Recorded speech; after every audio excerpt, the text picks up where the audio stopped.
light inside the pool, but it had come from the bottom of the tank. I don't see anything, Ella said. Where?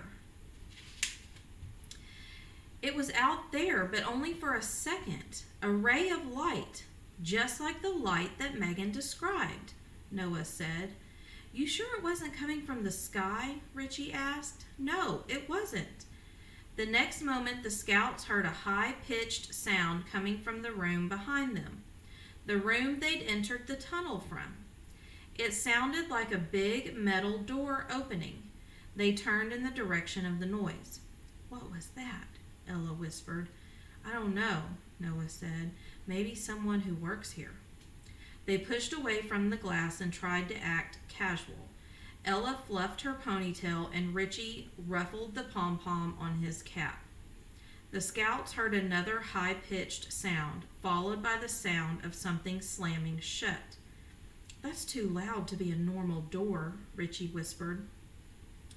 Suddenly, through the layers of glass that formed the winding tunnel, the scouts saw movement. Something had entered the room, something big and white. From where she stood, Ella could see around the corner. A moment later, her face turned pale. Guys? A new sound filled the exhibit. What is it? Noah said. Before she could reply, the head of a huge polar bear emerged at the opening of the tunnel. The bear snarled, swung its snout from side to side, and fixed its black eyes on the scouts. Noah tried to say something, but only a flat, meaningless sound came out. The bear threw back its head and roared. Its tongue looked like a slab of meat. Its ivory fangs were razor sharp.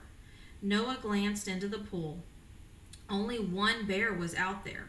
It was Frosty, the smaller bear, which meant this was Blizzard. Somehow Blizzard had entered the tunnel. The scouts stood frozen in place. Noah's friends looked like statues with goofy headgear, one with fluffy earmuffs and the other with a stocking cap. Ella nervously broke the silence, whispering, Hey, Richie, any good jokes we can tell it? Don't move, Noah warned. Just keep perfectly still. Blizzard stepped out of the room and into the tunnel. Water dribbled off his fur and formed large puddles on the floor. He closed to within 10 feet of the children and rolled his daunting head. The room behind us, it has an exit, Noah said. Richie, can we run faster than this thing? Ella whispered. I don't know, he replied. Blizzard swung his head around at Noah and growled. Noah carefully eyed the bear. Suddenly, a strange calm swept over him. Hold on a minute. He stepped forward and said cautiously, Blizzard? Hi. The bear inched toward the tunnel. What are you doing? Ella asked. Noah reached out. His hand was trembling. Shh, this'll work, he said. Blizzard nudged his head against Noah's open palm. His fur was coarse, wet, and cold.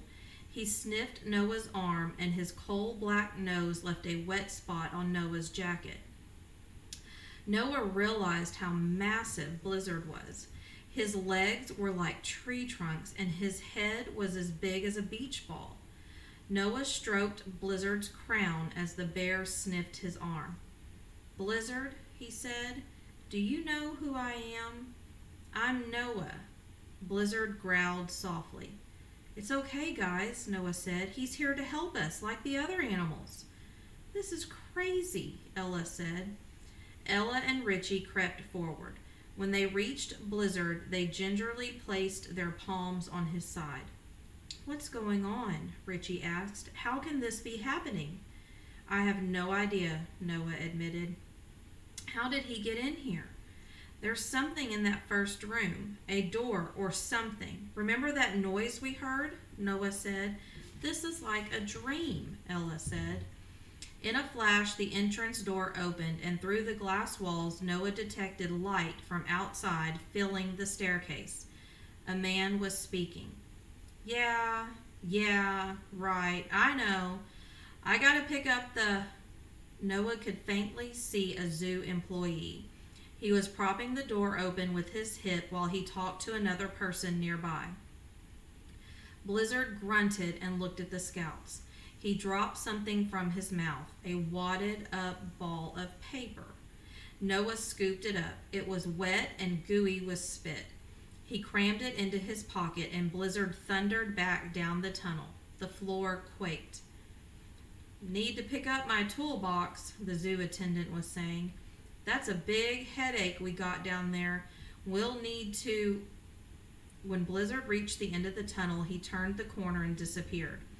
Seconds later, the scouts heard the loud, high pitched sound that they'd heard earlier.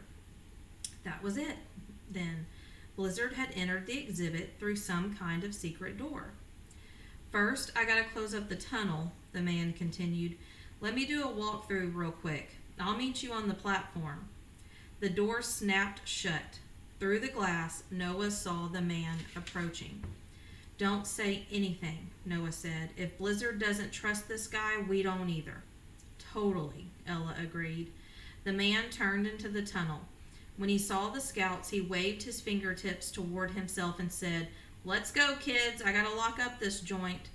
It's that late already? Noah asked casually. Yeah, zoo's closing. Come on, let's speed it up. As the children scurried around the zoo attendant, he glanced at the floor. What's this? He said. The floor's soaked. What did you kids spill? They stood in silence, stunned. The man lowered his eyebrows and said, forget it. Come on now, the three of you get. He accompanied them up the stairs. As the scouts were walking off, he said, Wait. Noah turned his head and saw the man's fingers pointed at him. Don't I know you? Nuh-uh, Noah replied. I'm sure I've seen you before. I doubt it. Scratching his chin, the man looked him over. Finally, he said, Yeah, well, whatever. The three of you get on now. As they hurried off, Ella said, Noah, he knows who you are. Yeah, Noah said, and I'll bet you anything he knows who my sister is, too. They ran toward the zoo exit. Noah reached in his pocket to make sure the paper Blizzard had given him was still there. It was. That meant the scouts had more reading to do. So, try to make a prediction about what you think Blizzard's note says.